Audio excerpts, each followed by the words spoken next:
Welcome to the Tao of Our Understanding Recovery Podcast. In this podcast, we discuss mystical works of literature and how they relate to recovery. We hope you enjoy today's podcast episode. Hello, this is Buddy C. Welcome to the Tao of Our, it's going to be misunderstanding today, as it normally is, Recovery Podcast. If you're new to the podcast, we take a verse of the Tao Te Ching and just discuss how it resonates with our recovery. We're all in some form of 12-step recovery, so from different addictions and such. So we just talk about how this relates, and a lot of people have found that the Tao Te Ching is the second most published manuscript in the world, only second to the Bible. So we were in China, more than likely we would have a Tao Te Ching in the house. We'd know what that is, just like here in the U.S., we know what the Bible is. Many of us at least had a Bible in the house, one of those big Bibles on the coffee table where you could look at. I remember when I was a kid looking at the maps in the back and all the pictures and all of that huge book. At least you would have that, if not more. So this is their version of old spirituality, I think probably would be a good way to say it. A lot of things we quote come from the Tao Te Ching, and we really don't know it. Things like, can you let the water be still so the mud will settle and the right answer will appear by itself? Things like that we hear that we go, woo, that's so spiritual sounding. A lot of those come from the Tao Te Ching. So that's what we discussed. And today we're on the 72nd verse of the Tao Te Ching. Last week we talked about, let me mention this real quick, some tools to stay sober during the holidays. Actually, you can use them all year, not just during the holidays. You can find those at buddyc.org, or you can, under resources, or you can look at last week's episode, and I have a link there in the episode notes to a list that we'd made in the past from the nightly AA meeting, the Fourth Dimensioners, which you can find at zoomaameetings.com. If you ever want to attend, nightly, 9 p.m. Eastern. Okay, let's get back to our verse at hand for today. Drew, you want to read Stephen Mitchell for us today, sir? Sure. Verse 72, when they lose their sense of awe, people turn to religion. When they no longer trust themselves, they begin to depend upon authority. Therefore, the master steps back so that people won't be confused. He teaches without teaching, so that people will have nothing to learn. Thank you, Drew. Brian, you're going to read Derek Lynn for us, I believe? Sure. When people no longer fear force, they bring about greater force. Do not limit their place. Do not reject their livelihood, because the ruler does not reject them. Therefore, they do not reject the ruler. Therefore, the sages know themselves, but do not glorify themselves, respect themselves, but do not praise themselves. Thus, they discard that and take this. Thank you, Brian. All right, I'll read the Jonathan Starr translation of verse 72. When the people do not fear worldly power, a greater power will arrive. Don't limit the view of yourself. Don't despise the conditions of your birth. Don't resist the natural course of your life. In this way, you will never weary of this world. The sage knows himself, but not as himself. He loves himself, but not as himself. He honors himself, but not as himself. Thus, he discards the view of his own self and chooses the view of the universe. A lot of difference there in those three. From what I understand, the Chinese that this is derived is no longer spoken. And there's a lot of literary license given depending on who is translating. What's standing out to you guys? I see in Mitchell, his first part of that verse, when they lose their sense of awe, people turn to religion. When they no longer trust themselves, they begin to depend upon authority. Starr says, when a people do not fear worldly power, a greater power will arrive. Don't limit the view of yourself. Don't despise the conditions of your birth. Don't resist the natural course of your life. In this way, you will never weary of this world. To me, just the thing that comes to my mind hearing all of that is, when you lose your trust in yourself, when you stop living in the present moment, stop just kind of taking in what's around you and, doing or not doing the next thing that needs to be done or not done, then you start relying on others to tell you what to do. You start living by other people's rules, start trying to please people, which takes you into more of that mindset at the end of that third translation of, looking at everything through, how does this affect me, rather than just being in the moment, doing what you need to do or not do, and just kind of letting everything go from there. Just not trusting your gut anymore. Thank you, Drew. There's an element of fear here, too. Derek Lynn says when people no longer fear force, they bring about greater force. When people do not fear worldly power, a greater power will arrive. Maybe we could flip that around. As far as my recovery goes, if I succumb to fear in one area of life, other areas of life, I start exhibiting that fear in other areas of life. Also, one of my big fears, and it's getting much better, is a fear of financial insecurity. So I can remember years past, like I had a business that was up and down. So it wasn't one that had income constantly every week that I knew was going to be there. Not like a salary that I got from working somewhere.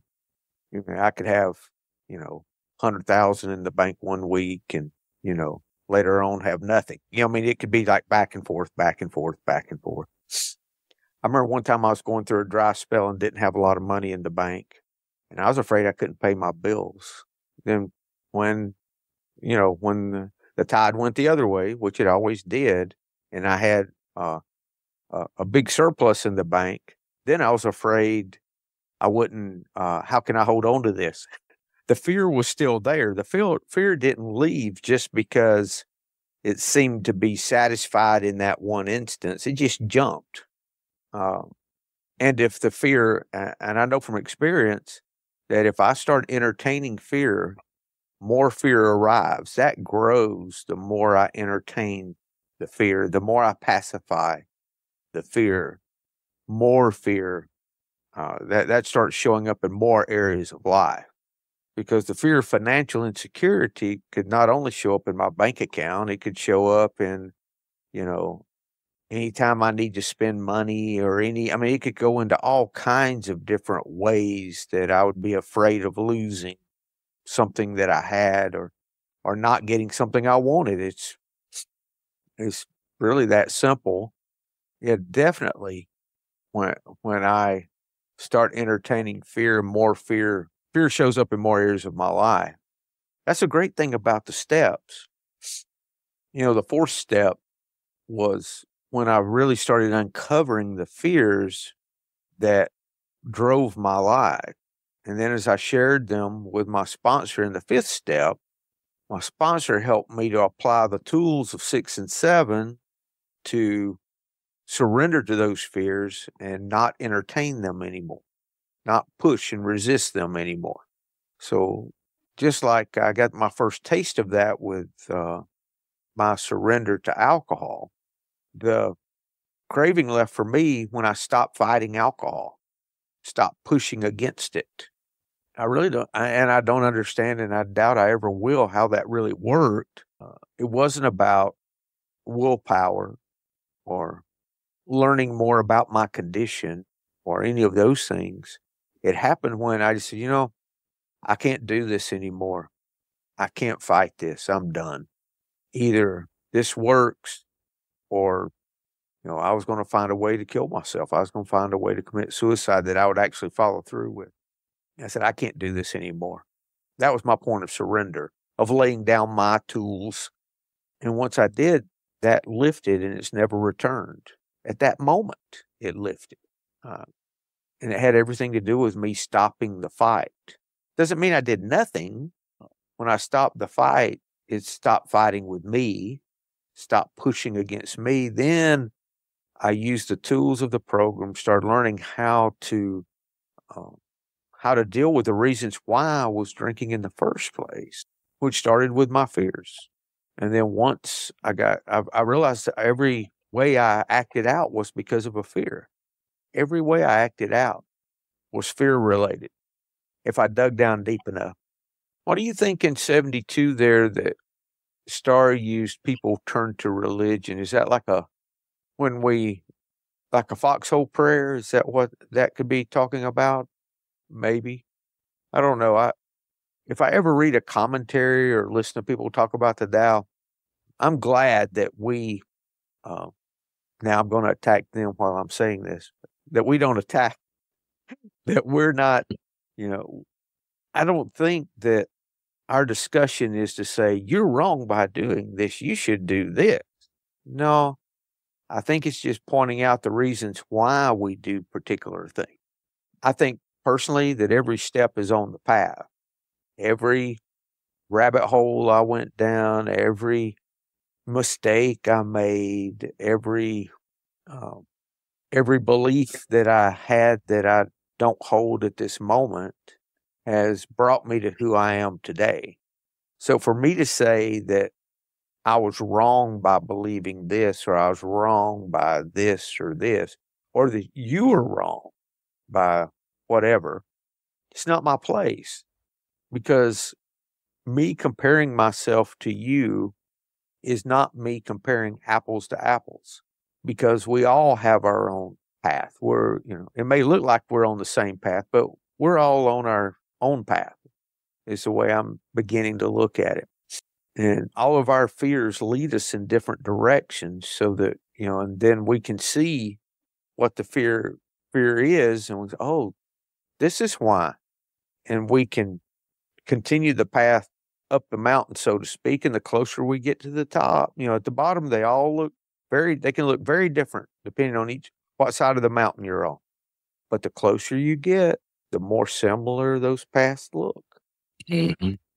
Mitchell said, when they no longer trust themselves, they begin to depend upon authority. Don't limit the view of yourself. Don't despise conditions of your birth. I think this may be the best line out of all the verses, translations we've read. Don't resist the natural course of your life. In this way, you will never weary of this world. Buddy, to me, that speaks to the steps. I believe it's step 3, turning our will in our life over to the care of God as we understood God. To me, it's about turning that will over. You talk about the financial insecurity piece. Man, I can get in my head that I've made my last dollar. And like one of the things that I meditate on, I guess you could call it kind of a prayer, is I just say, thank you, it's enough. And I just had to worry about today. But if I'm able to settle myself down and look at the bigger picture, I'm like, like nothing's ever been paid late. I've never had things taken from me. Like, I'm not saying I don't have a lot to worry about it, but I can make that fear a whole lot bigger than what it needs to be in my head. And I've got a friend in recovery that's, he deals with the same things. And there's times I look at him and I'm thinking, what in the hell do you have to worry about? You got a war chest. but he's on that same path, and I know he's been through some different things than me, and so that's what comes up for me, is turning my will to just trust in something bigger than me, that it's going to be okay. Brian, for me, using gratitude, I think we've talked about this before. Making a financial gratitude list helped for me. Mm-hmm. Because in the moment, I will forget how it's turned out in the past. Yeah. I've got a question for y'all. This is usually a sticking point for a lot of people who I talk about 12-step programs with. The difference between turning your will over to God and, like Stephen Mitchell says, people turning to religion. So, what to y'all is the dividing line between, turning will over to God and turning to religion? Good question. Brian, you want to go first or you want me to? You go first. Let me let that one soak in. I figured it was fine. For me, you could take, first of all, there's nothing wrong with turning to religion in our everyday life, because the New Testament says, if you're talking about Christianity, which is most of all I know, other than some of the stuff we study about, still know a lot more about Christianity, that the law was a tutor or a trainer. So my experience has been that religion for me was a guide to allow me to start looking within. Now I've realized, I was talking to a friend yesterday, Course in Miracles, the first month, January, is the beginnings of the course for the whole year, and they have readings for every day. One thing they do at the first of the year is say, they go around the room and look. You say, this table is not real. This chair is not real. This, and I had not, of course it's real. It's right there in front of me. How can you say it's not real? I never could quite have, I don't know if my answer now is correct or not, but I think it's maybe a step in the right direction. If not, actually I had a friend asking me about this, and I'd never thought about this answer until we were talking about it. Maybe the table is not real in regards to spiritually, it's not real. It's not a solution for me, because we find that we're looking for a spiritual solution in everything. Back to the fear, we might see anger, but the real question is not what you're angry about, it's what are you fearful about when you get right down to it. Underneath that, just as the table, external to me, isn't the solution. The solution's within me. So the table is not real in respect to spiritually, it's not real. Spiritually, it's not the solution. The table is not. If I'm looking out there for what I need, I'm not going to find it. By the same token, if I'm looking out there as being something that caused the issue, that's wrong too. It's all within. That's why it's the fear, not the outward manifestation of the fear, which we find in the big book, page 84, talks about this. Selfishness, dishonesty, and resentment, which are the tools of fear. And so my fear pops out in one of those areas normally, which then can can go to anger, can go to all the other worry, all the other manifestations of dishonesty, selfishness, and resentment. Bottom line, none of that is external of me. The problem is not external of me, nor is the answer external. So for me, that's how the table is not real, because it's not the real answer, nor is it the real problem. Just like here, I knew you weren't looking for this long an answer, Drew, but just like here, when I'm looking toward a religion to fix me, or I'm looking toward some self-help course that I go and take to fix me, or whatever it is, that's the answer. Let me go find the answer. And you go to some conference or something, you get back and say, that was good, but that's not the answer. You realize that the answer is turning within. Then you can really find the problem if you're looking in the right direction. So the difference between the two for me is, I think religion will get you to the answer, but the answer is always looking within, always. And there's a lot in Christianity that will bring you within. So that's the difference for me between the two, is that if the solution is pointing me inside, then it's a good thing. If it's pointing me outside of me as being the problem, I've got a friend that Christian friend that I meet with occasionally, and when something bad happens, he blames the devil for it. Now, I don't tell him it's not the devil. It's not my place. We're on different paths. I can't say, your path is going to be this way and mine's a different way. I can't say any of that. So it's not my place, nor is it really any of my business. But in doing that, he's still looking outward for the problem. The problem's outside of him. The problem's not with him. And that's a great thing we find in recovery, is that we are the problem. And that's not a negative thing. You'd think that that's not something to beat yourself up about. That should encourage you, because if you're the problem, then there's a solution that you can find or that you can become aware of. If someone else is the problem, you can't surrender them, but you can surrender you. So there is hope if the problem is you. That was a lot. Drew, did that answer your question? Yeah. I'm sorry, I didn't. I mean, pontificating. That's not a question that calls for a just 10-second soundbite. I really don't remember the question anymore. I've lost it. The difference between, y'all were mentioning turning will over to God, and then Stephen Mitchell seems to be saying, when people lose senses of themselves, they turn to religion. So the difference between turning to religion and turning your will over to God. But one thing I got out of what you just said, at the beginning of what you said, was talking about, seeing a table as not a table, or recognizing that, this thing that I immediately see as a table, it's not a table.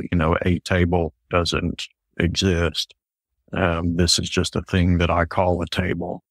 And then what you said at the end about, not seeing, about seeing something as a problem, nothing really is a problem. Nothing is, exists as, as a problem. It's a lot of it's how I perceive it. And I know from my experience, if I see something as a problem, I want to avoid it. I want to fix it. I want to, I have strong opinions about it. And if I can just see it as, a task to be done, or, something that's out of my control, and I can just let it go, rather than labeling it and then, treating it as something that, that's in that category of what I've just labeled, then I know that I can kind of make my life easier. So no, I didn't really get what you were talking about at first with that, not seeing a table as a table. But I kind of get the point of that experience of, looking around, this thing that I've labeled all my life as, a chair or a cat. My cat doesn't know it's a cat. It's before we had words, nobody said that's a cat. It's only a cat because we say it is. It's only a problem if I say it's a problem. That was interesting. And Drew, also, the cat, the table, the chair, whatever it is you're saying is not, you could really add to it, this table is not my problem, nor is it my answer, my solution. Mm-hmm. Because this thing outside of me is not going to hold the solution, nor is it the problem. That's right. That's kind of the way I've come to think what they're, what's being said there. The other thing, I see the third step different now than I used to, and I'm sure it will change even more. We talk about turning our will and our life over to the care of God as we understand God. So it's how we understand. And I'm beginning to, my understanding of what I think that is changed. God is changing. If God is love, that doesn't say God loved, or First John talks about this. It doesn't say that God's character is to love. It's not like a person that loves. It says God is love. So the very act of love itself may be God, okay? And in saying that, God's just a word that we've put on what we don't really understand of all of this.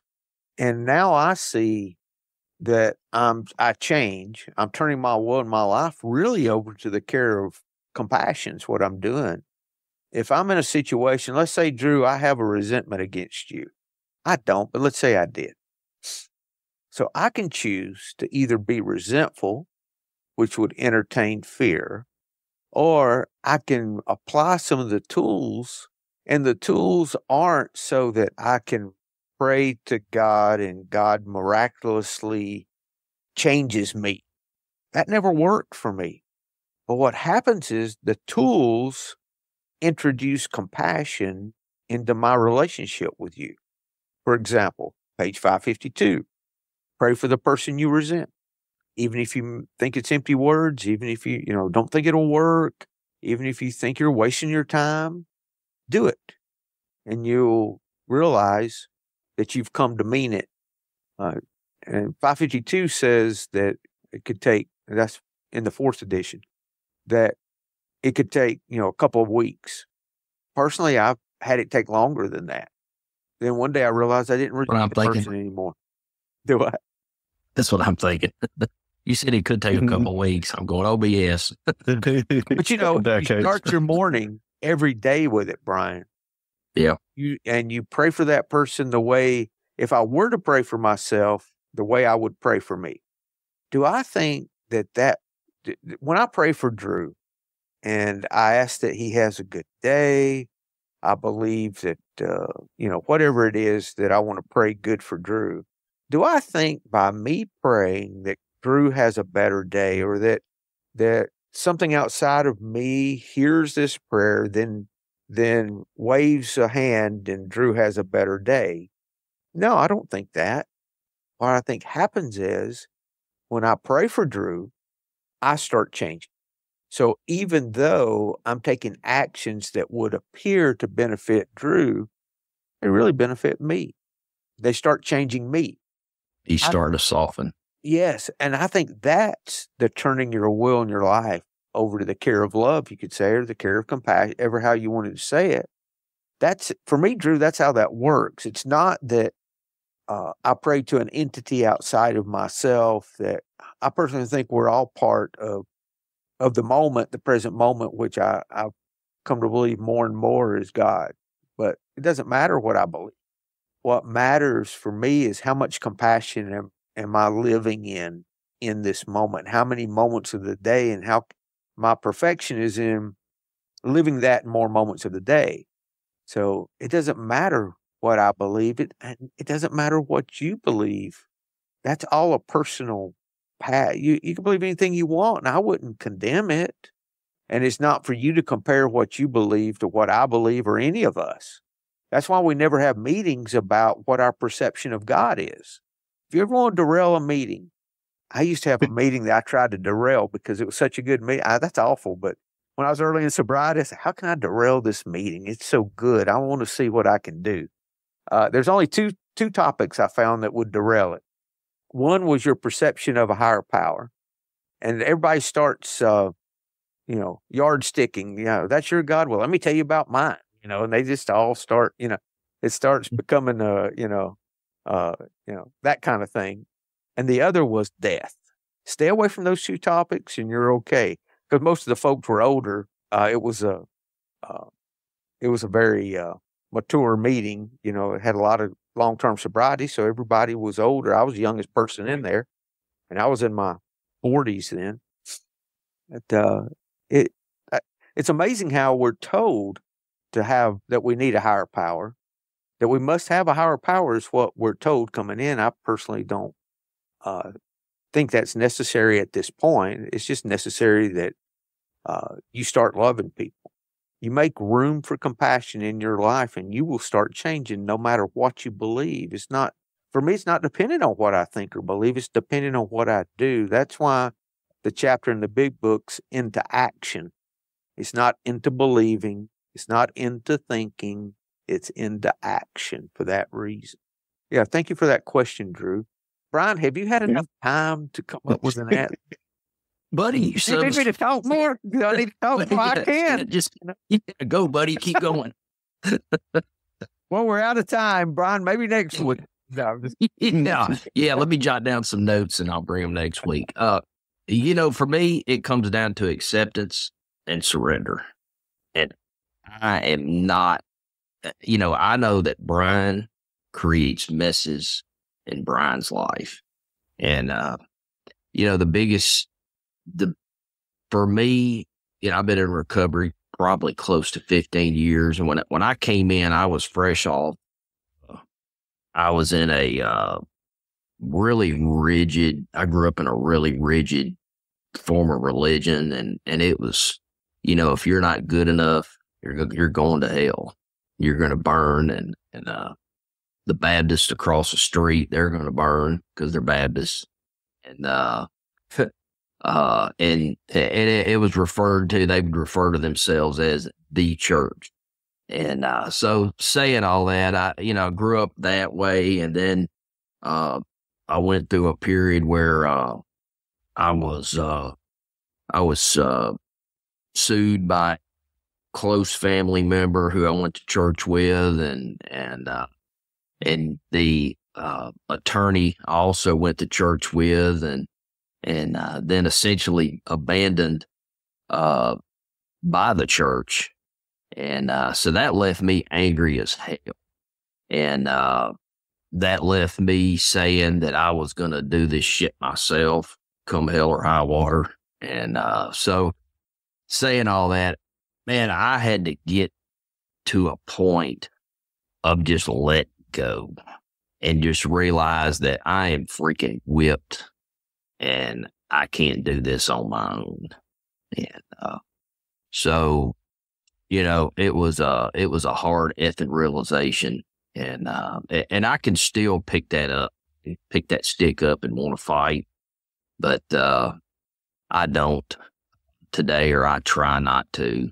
But I had to get to a point of saying, you know what, all this stuff is bigger than me, and when things happen that I may see as bad, it's like the yin and the yang. On the other side of that, I believe there's good in the bad, and there's bad in the good. And life is just what it is. And my condition is directly related to my acceptance and surrender. The biggest change I've had is my gratitude list that I work at every day. So that's it. It's interesting. You mentioned acceptance and surrender, which I absolutely agree. What is our part in acceptance and surrender? The job of accepting and the job of surrendering is not what I thought my job was. Yeah. I thought my job was working harder, doing better, doubling down, making this work. And if there was any part I couldn't do, then God would help me with the part I couldn't do. So even coming at this from my Christian beliefs, I still didn't surrender. All I was asked for bigger weapons. Yeah. There was no surrender there. Yeah. That's just how I had perceived it.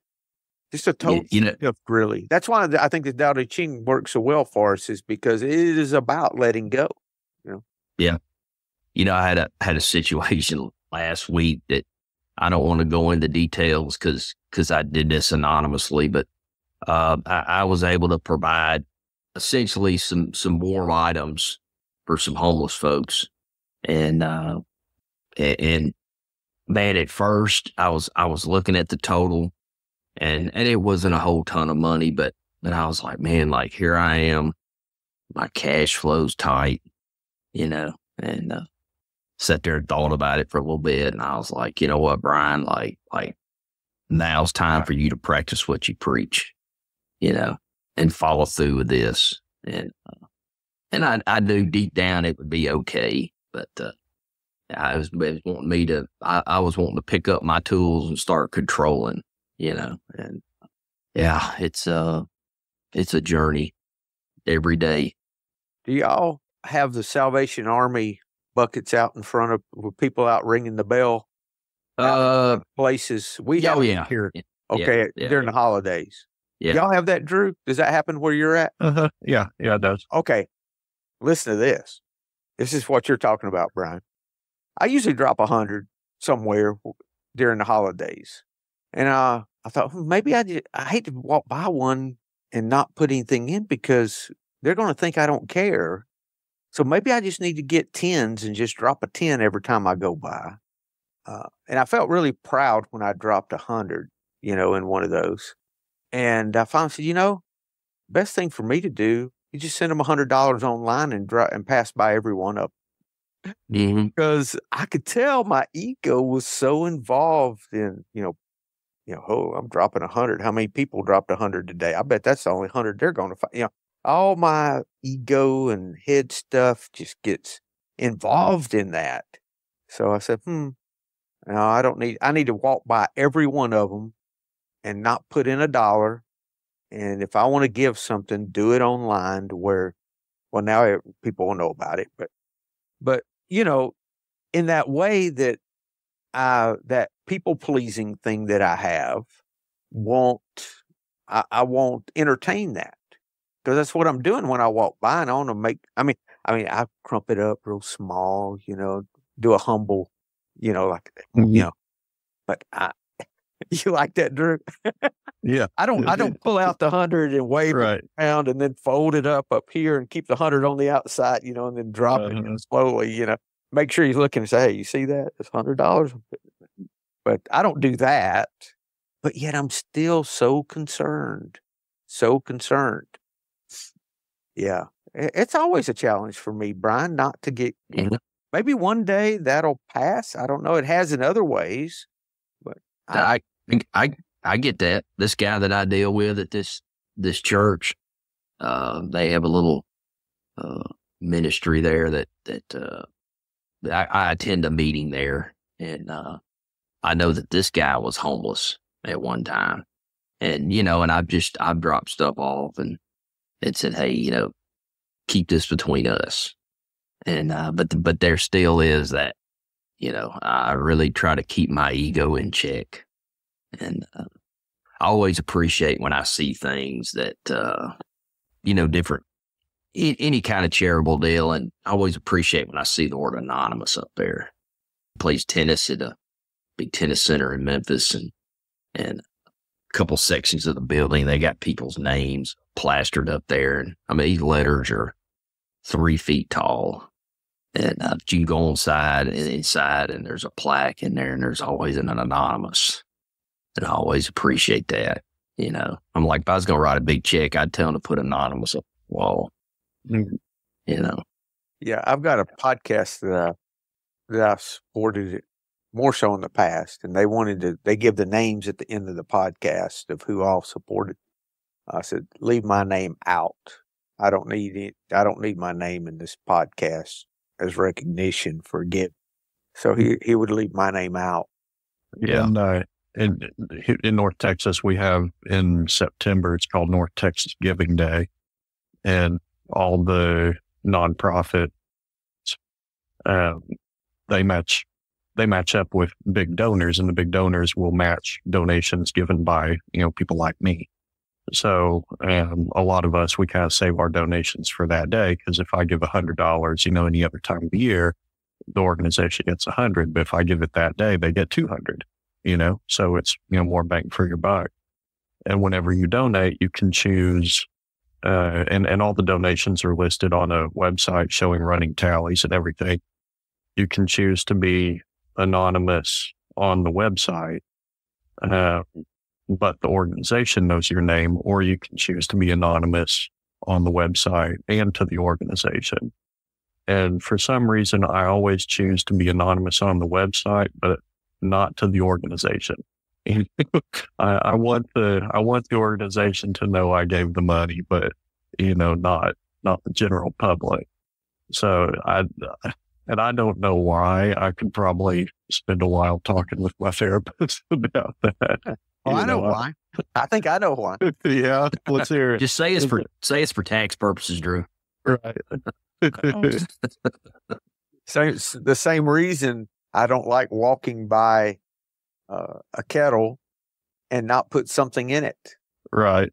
Uh-huh. Very same reason. Yeah. I might. It's almost like a humble brag kind of thing. It is. Uh-huh.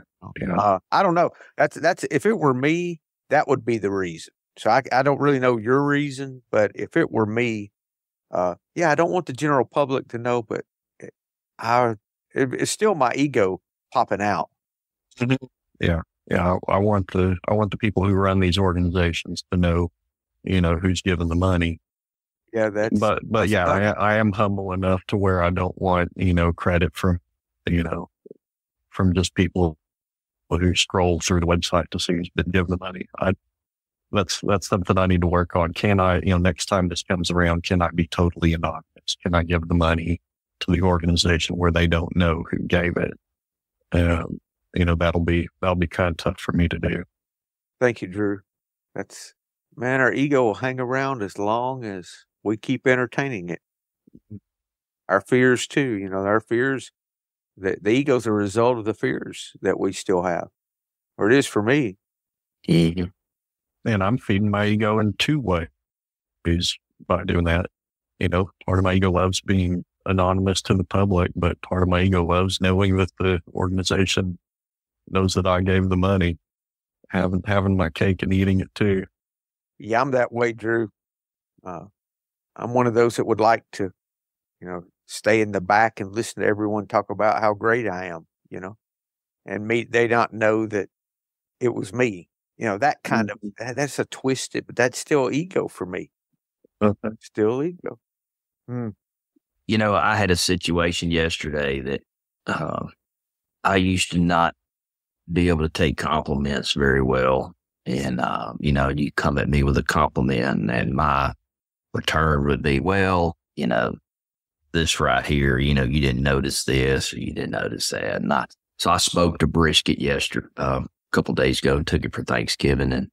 And a lot of people, everybody complimented it, and I made sure I just said, thank you. I'm glad you enjoyed it. I didn't pick it apart and say, well, I do this and I do that, and go off on this, and start sharing some little pro tips, or pick it apart. Well, this was too dry, and that, I just said, thank you. I'm glad you enjoyed it, and just left it at that. That's growth, isn't it, Brian? It is. Yeah, it is.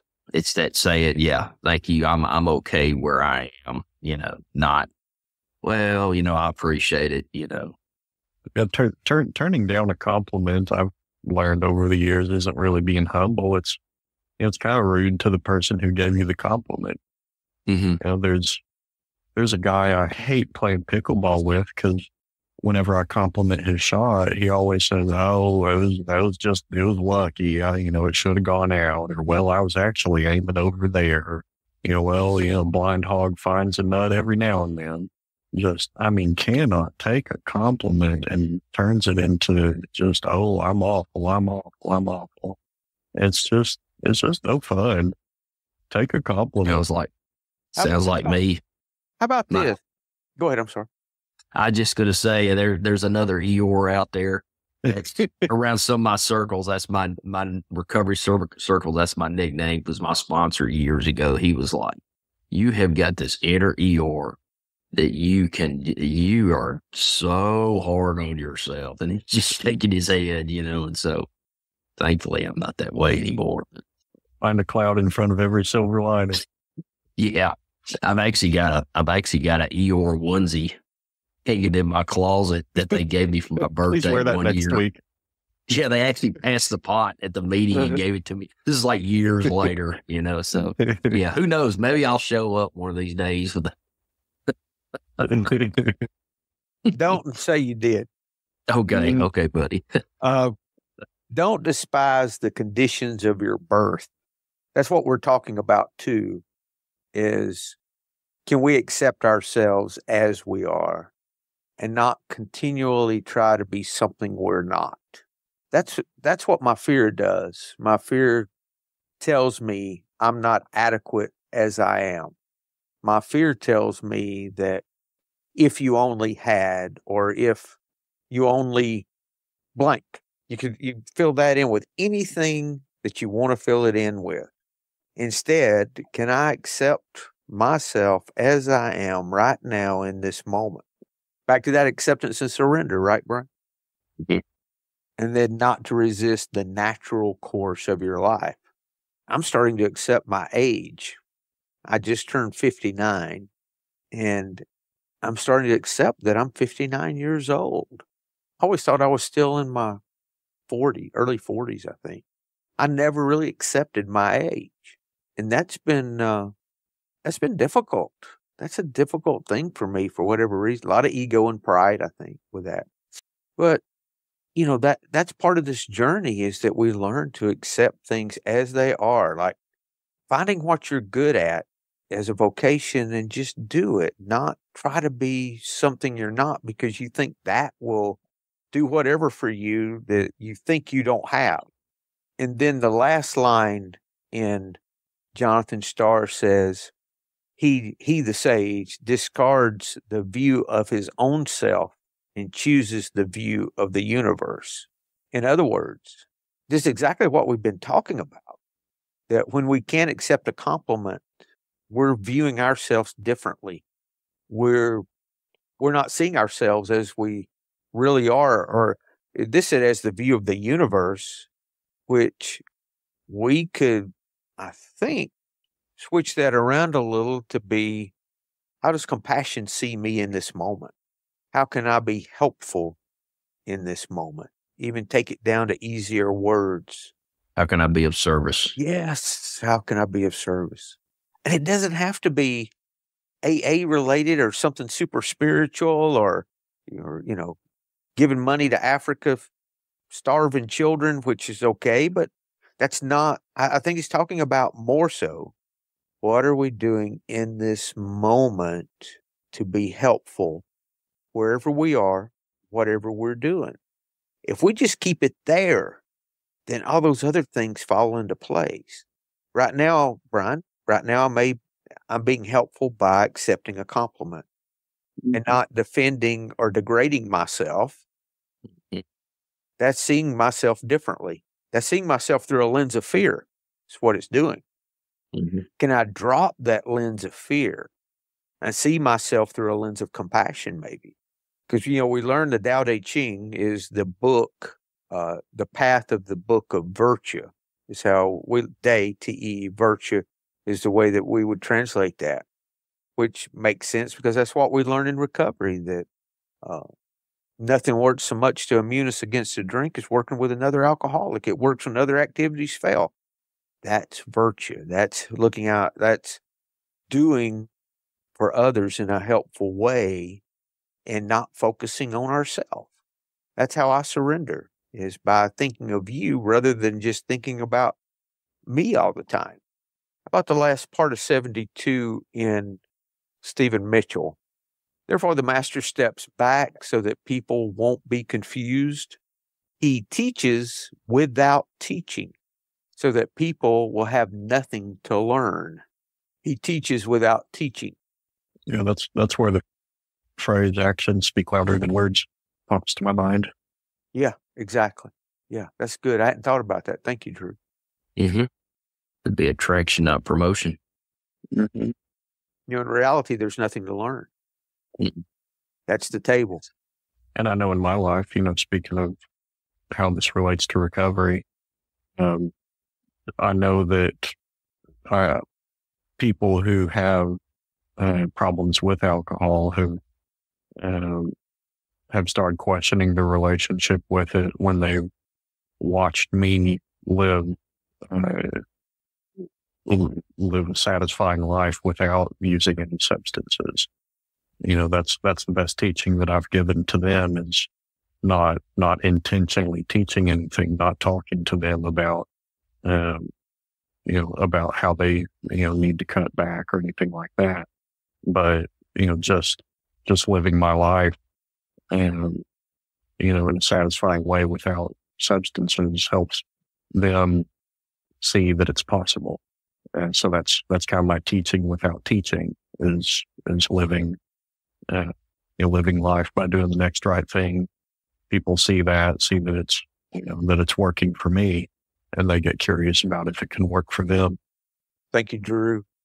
It's interesting too that in that 72nd verse, Mitchell, it says, therefore the master steps back so that people won't be confused. In other words, I think he's saying the master stops teaching so people won't be confused. He's teaching through his experience. That's how he's teaching. What is there to learn? There's just action to take, because if you're learning, you're thinking, I came into recovery looking at the table as the answer. I looked, okay, what is it that they have that I don't? Where's the magic formula? They've got something here that I need. Let me figure this out. I'll apply it, then I can get back to life and never step a foot in this door again. But it didn't work that way, even though the steps were external of me, as in they were on the wall. They turned the light around to looking inside of me. I thought these people were my problem. No, it was the fear that was my problem, and that fear was internal. Back to, the table is not the problem, nor is the table the answer. So there is no table spiritually. When you're looking for solutions and problems, there is no table. And then we realize there's nothing outside of us that we need. There's nothing to learn. And that doesn't mean that we have just enough, the Eeyore, Brian. I only have what I need. I only have, It doesn't mean that when I say I have everything I need today, does not, or how I envision that is, I have just enough. As a negative, really, when I realize, I have everything I need in this moment, as in a positive way. It's not that I have just enough. I have everything I need. I can take that in different ways. Yeah, exactly, Brian. Not just barely enough not to be in lack, not to lack, not that. No. That's how I used to look at that. Yeah. Yeah. Nothing to learn. Huh. That's good. Did we answer your question successfully, Drew, or do you need more? That was a good start. Now I can pontificate for hours if you another 2 shots of coffee, and I could go another hour and a half. Anything else, guys? That's been a good conversation today. Thank y'all. I was just looking at Derek Lynn. It says they were, it uses the word respect themselves, but do not praise themselves. Huh. To me, that word respect is, not limiting myself, not saying, oh, I'm just getting by. Not despising myself. Not despising myself. Oof. I despise myself constantly before recovery. I remember riding down the road, turning my rearview mirror toward me and repeatedly saying, I hate myself over and over and over again. Did you guys do anything like that? I never asked other folks about that. But I did that all of the time.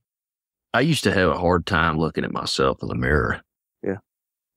I've been through the self-hatred, vocalizing it. I hate me, I hate me, I hate me, as I rode down the road. And then I realized after I'd been sober about 6 months, I wasn't doing that anymore. I didn't try to stop. I didn't say, I've got to stop doing that. I just stopped. I think that's the real change. Mm-hmm. That's love changing me, because I was spending my time doing, as there was an old comedian, Christian comedian actually, Mike Warnke, He said, if you spend your time doing the do's, you won't have time to do the don'ts. Mm-hmm. That really is true. That really is true. Yeah, I start changing, like the promises say. We suddenly realize God's doing for us what we couldn't do for ourselves. Or we realize love's doing for us, or compassion's doing for us what we couldn't do for ourselves. I'm okay in a meeting when people say God, or they say my Lord and Savior Jesus Christ, or they say anything else they want to say. It's fine. That's just their God language. It's not up to me to judge that or say, oh, no, you're wrong. It's like this or like, no. Everybody's got their own language. So I can be thankful that they're using their language. Mm-hmm. And it changes over time, Yeah, that's good. I no longer do that. Now, I do walk by a mirror occasionally and say, "Am I that effing old? Come on, buddy." That's not really me, is it? But, I do still have issue with that. But other than that, I'm like, as far as hating me, no, I don't. I can be grateful like you were talking about, Brian. Mm-hmm. I still don't like looking at myself in pictures, but I'm working on it. Mm-hmm. But even though I don't like myself in pictures, what's the first thing I do? I look for me. Yeah. I think, damn, that guy's playing the high price of low living. Even though I don't like how I look in pictures, the first thing I do is look for me. Yeah. Always about me. I had a friend in recovery used to say, hey, enough about me. Let's talk about me some more. Yeah. Interesting. All these tools we use, we think they're really helping other people. They're to help other people, but they really help us. Because when I help you, I'm really helping me. When I take that food, if I'm the hand, I take that food and put it in my mouth. I'm helping the mouth, but who gets helped too? The hand does. Same thing. Same thing. All right, guys. Anything else before we close? Been a good conversation today. Thank you. That's it. Well, you guys have a great week, and we will see you next week. Thank you. Yep. Thanks, guys. All right. Have a good one. Yep. All right. Hello, this is Buddy C. I wanted to make you aware of several recovery-related resources that I've posted in the episode description.